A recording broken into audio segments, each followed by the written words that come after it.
안녕하십니까. 뉴스의 이면을 파헤쳐드리는 Y타임즈 정세분석의 추부길입니다. 2023년 중국 경제의 향방을 결정하게 될 가장 중요한 연말 행사인 중앙경제공작회의를 원래 15일부터 열기로 했지만 이걸 무기 연기하기로 해서 눈길을 끌고 있습니다. 블룸버그는 미국 시간으로 13일 이같이 보도하면서 코로나19 확산이 걷잡을 수 없이 거세진 탓에 이같이 결정했고 언제 열릴지도 정해지지 않았다 그러면서 이로 인해서 이 고강도 경기 부양책도 지연될 전망이라고 보도를 했습니다. 매년 12월 비공개로 열리는 이 중앙경제공작회의는 시진핑 중국 국가주석을 비롯해 가지고 중국의 최고의 정책 결정자들 그리고 지방정부의 고위 관료 또 국영기업 대표 같은 수백 명이 참석해서 이듬해 중국의 경제정책 방향을 정합니다. 회의 내용은 마지막 날 관영 매체를 통해서 발표가 됩니다. 그런데 중요한 것은 지금껏 단 한 번도 회의 일정이 조정된 바가 없었는데 그야말로 중국으로서는 초유의 사태가 발생을 한 겁니다. 앞서서 중앙정치국은 지난 6일 시 주석이 주재한 회의에서 안정을 우선으로 하되 안정 속에 성장을 추구한다는 의미를 담은 온자당두 온중구진을 내년에도 견제할 것이다 이렇게 밝힌 바 있습니다. 이 회의 이튿날 중국은 사실상 위드 코로나를 알리는 10가지 방역 완화 조치를 깜짝 발표한 바 있습니다. 자, 그렇다면 이 중국 공산당은 사실상 내년의 경제 목표를 정하고 또 중요한 정책들을 논의하는 이 중앙경제공작회의를 왜 연기했을까 하는 겁니다. 첫 번째 이유는 중국 내 코로나가 지금 제어 불가능한 수준으로 가고 있기 때문에 그렇습니다.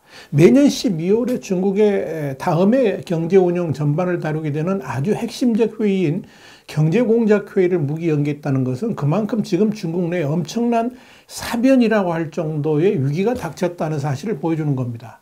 일단 수도 베이징을 비롯해 가지고 주요 도시에서 코로나19 확진자가 급증을 넘어서 폭증을 하고 있는데 이 시진핑 주석을 비롯한 당국자들이 우선 이 문제를 해결하기 위해서 온통 정신을 집중해야 되기 때문에 그 중요한 경제공작회의마저 연기했을 가능성이 있습니다.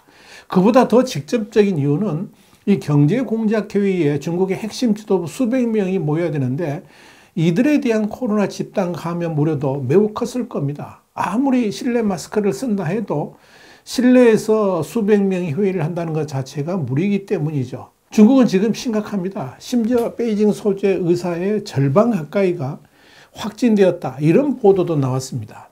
자유아시아 방송 그러니까 RFA는 미국 시간으로 지난 10일 이같이 전하면서 티엔탄 병원에서는 코로나19 양성 판정을 받은 의사가 양성 환자를 진료하고 있으며 요한먼 병원에서는 가족이 양성 판정을 받아도 정상 출근한다라고 밝혔습니다.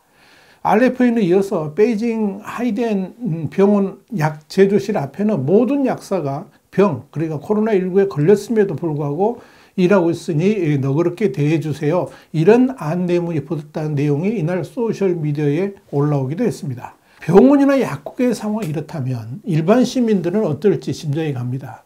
베이징 시민 천모 씨는 RFA에 주변 확진자 중에 경증이 비교적 적다. 증상이 심한 친척은 이틀 내내 잠에 취해 있다. 이렇게 말했습니다. 그러면서 병원에 가면 최소 5시간은 기다려야 되고 해열제는 구하기 어렵며 이 집에 비상약도 없다라고 덧붙였습니다. 한마디로 대혼란이 지금 중국에서 벌어지고 있는 겁니다. 그럴 수밖에 없는 것이 이 갑작스러운 방역 해제 이후에 코로나 관련 발열 환자가 폭증을 하면서 병원을 비롯한 의료기관에서 대응하기 불가능한 수준으로 확산되었기 때문에 그렇습니다. 베이징 보건위원회는 열병을 호소하는 환자 수가 지난주보다 16배 증가한 22,000명을 기록했고 120 구조 요청은 정점이었던 지난 9일 하루 동안 31,000건에 달해서 평소보다 6배 증가했다고 발표했습니다. 코로나19로 판정되지는 않았지만 확산세가 크다는 것을 드러내는 수치입니다. 자, 이런 상황에서 코로나19 오미크론 하이 변이라고 할 수 있는 BQ.1이 출현해가지고 불안감은 더 확산되고 있습니다. 펑파이 신문은 14일 중국 방역당국을 인용해가지고 중국 내 9개 성에서 BQ.1과 그 하이 변이인 BQ.11이 49건이 검출됐다고 보도했습니다. 이와 관련해서 웨이보 등 중국의 소셜미디어에서는 전파력과 독성이 더 강한 지옥견 바이러스가, 그러니까 지옥에 있는 개다, 이래서 지옥견인데 이 지옥견 바이러스가 출현했다, 이런 글이 확산되고 있습니다. 한 누리꾼은 최근 일본에서 코로나19 감염자 사망 사례가 증가한 것은 BQ.1.1 변이 확산 때문이라고 주장을 했습니다. 또 다른 누리꾼은 현재 접종하는 중국산 코로나19 백신이 외국산에 비해서 효능이 낮다고 하는데 새로운 변이에는 더욱 효과가 없는 것 아니냐, 이렇게 우려를 했습니다. 그만큼 지금 중국인들에게 불안감이 크게 확산되고 있다 하는 이야기죠. 자, 상황이 이렇다 보니까 중국의 최고 지도부들도 당황하고 있고, 일단 어떤 방법으로든 이 전국적으로 퍼지고 있는 불안감 확산을 막는 것이 아마 최우선 과제로 떠올랐을 겁니다. 그리고 동시에 이 코로나 확산을 막는 것이 무엇보다도 중요하기 때문에 그렇게도 중요한 이 경제공작회의를 무기 연기하게 되었다는 겁니다. 동시에 겉으로는 말을 못하지만 이 경제공작회의에 참석해야 되는 고위 간부들까지도 확정되었을 가능성이 충분히 있죠. 그래서 이 회의의 개의 자체를 하지 못하고 있을 것이다, 이런 추정도 나옵니다. 자, 두 번째 이유는 안개 속의 중국 경제, 미래가 안 보이기 때문에 그렇습니다. 경제공작회의를 연기할 수밖에 없었던 아주 중요한 이유가 바로 이건데요. 갑작스런 제로 코로나 해제 이후에 중국 경제의 앞날을 도대체 예측할 수가 없기 때문에 조금 더 상황을 지켜본 뒤에 경제공작회의를 하는 것이 낫다라고 판단해서였을 겁니다. 블룸버그는 미국 시간으로 14일 또 다른 기사에서 베이징 당국이 갑작스럽게 제로 코로나 정책을 폐지했지만 정작 11월 경제 지표는 더 악화될 가능성이 높으며 이로 인해서 경제 정책은 앞으로도 더 혼란을 가져올 가능성이 크다, 이렇게 보도를 했습니다. 블룸버그는 이 중국 내 소매 판매가 10월에 비해서 11월이 더 위축될 것으로 보이며 공장 생산량 둔화는 물론이고 실업률 역시 증가할 것으로 내다봤습니다. 블룸버그는 또 이 베이징을 비롯한 주요 도시들에서 코로나 환자는 더욱 급증할 것이라고 전망을 했습니다. 문제는 지금도 경제 상황이 안 좋은데 갑작스러운 방역 정책의 변경이 앞으로의 경제에 어떤 영향을 미칠지 짐작하기가 힘들다는 겁니다. 중국의 방역 정책 성패에 따라서 이 경제 환경도 완전히 달라질 수 있기 때문에 그런 거죠.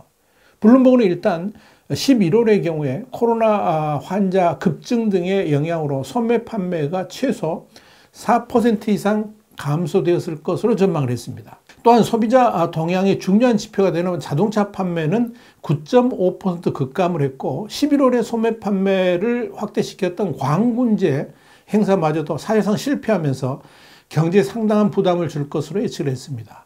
중국 당국도 그 충격 때문에 전자상거래 플랫폼의 판매 결과를 이번에는 공개하지 않았습니다. 여기에 중국의 11월 수출액은 9% 감소했을 것으로 블룸버그는 추정했습니다. 이는 2020년 2월 이후의 최저치입니다. 자, 이런 가운데 투자액의 감소도 중국 경제에는 심각한 부담으로 작용하고 있습니다. 그동안 중국의 성장 엔진은 부동산과 제조 그리고 인프라에 대한 투자가 좌지우지를 했다 할 수 있죠. 그런데 이 축들이 지금 흔들리고 있기 때문에 미래 전망 또한 불투명합니다. 이코노미스트는 올해 1월에서 11월까지 고정자산 투자는 정부의 적극적 지원에 힘입어서 전년 동기 대비 5.6% 증가했지만 부동산 경기는 전혀 활성화되지 않아서 이 역시 중국 경제에 부담을 주고 있습니다. 자, 이런 상황에서 실업률도 급증을 하고 있습니다. 조사된 16살에서 24살의 실업률은 7월에 19.9%로 사상 최고치를 기록했고 지금도 17.9%를 유지하고 있는 것으로 알려집니다. 이렇게 경제가 어려운 데다가 코로나 환자 급증이 추가적으로 이루어진다 그러면 그런 현상이 중국 경제에 어떤 영향을 미칠지 지금으로서는 아무도 모릅니다. 만약 코로나 환자 급증이 앞으로 일부 예측처럼 전 지역으로 확산이 된다면 그래가지고 거의 5억 명 가까이가 감염된다 이런 말까지 나오는데 하여간 어찌됐건 그런 상황이 벌어진다 그러면 중국 경제는 파국으로 흐를 가능성이 있기 때문에 도저히 지금으로서는 내년 예측치를 말하는 것 자체가 숫자 노름에 불과할 것으로 보고 있는 겁니다. 일본의 니케이 아시아는 14일 이런 보도를 했습니다. 중국의 코로나 환자는 한 달 내에 정점에 이를 것이며 이렇게 갑작스러운 정책 변화가 기업들에게 엄청난 타격을 줄 것이다. 그러면서 결국 중국 경제는 대혼란을 겪게 될 것이다. 이렇게 내다봤습니다. 이렇게 모든 것이 불투명한 상태에서 경제 공작회의를 연다는 것 자체가 별 의미가 없다는 거죠. 자, 여러분, 중국에서 시진핑 중국 국가주석이 주도하는 회의가 미뤄졌다는 것은 그야말로 아주 이례적인 사건입니다. 특히 이번 회의는 지난 10월 20기 공산당 전국 대표대, 그러니까 당대에서 3연임을 확정한 후에 시 주석이 새롭게 꾸민 공산당 지도부가 주재하는 첫 회의라는 점에서 의미가 아주 컸죠. 그런데도 그 중요한 회의가 좌절된 겁니다. 중국 당국자들은 내년도 성장 목표를 이미 5%로 정해놓은 것 같이 보입니다. 현재 블룸버그가 추정한 2022년, 그러니까 올해 추정치는 3.2%입니다. 자, 그렇기 때문에 이 방역 정책의 전환으로 경제에 활기를 불어넣으면서 5% 성장이라는 목표를 삼으려고 했는데 지금 그 기반이 송두리째 흔들리고 있다. 이렇게 보시면 됩니다. 위기의 중국, 한마디로 대책 없는 중국의 본 모습을 지금 우리는 목도하고 있습니다. 와이타임 정세 분석이었습니다. 감사합니다.